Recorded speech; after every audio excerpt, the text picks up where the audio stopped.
ONG qui fait de la formation en ligne gratuite pour les employés de maisons migrantes en Asie et au Moyen-Orient. Alors, tout a commencé quand moi-même j'ai employé une Philippine pour s'occuper de mon bébé.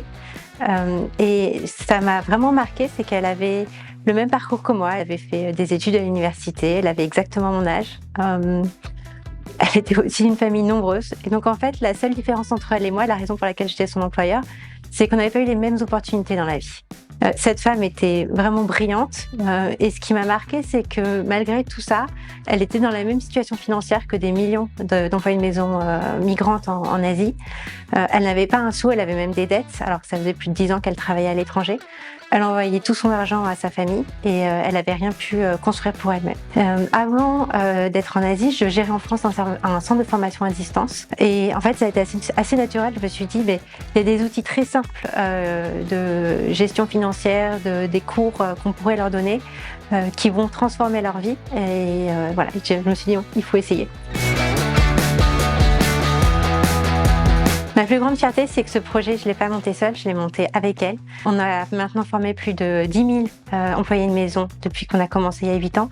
Mais vraiment, c'est un projet porté par la communauté. Toutes les élèves sont dans un groupe avec une ancienne élève qui a été formée à les encadrer, à les motiver. C'est ça qui permet déjà d'avoir un grand taux de complétion. Enfin, je ne sais pas si vous avez fait une formation en ligne vous-même, mais en général, les gens commencent, ne finissent pas.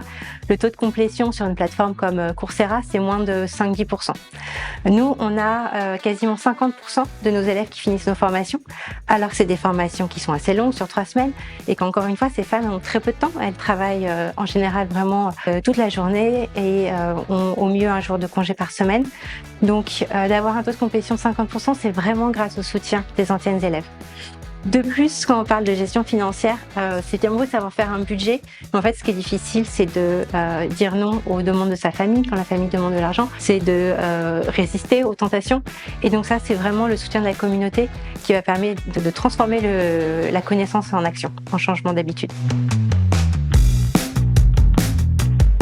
Alors, ce que j'aimerais beaucoup, c'est avoir des partenariats avec les institutionnels locaux, avec les gouvernements locaux, pour qu'on puisse toucher toutes les employés de maisons migrantes quand elles arrivent.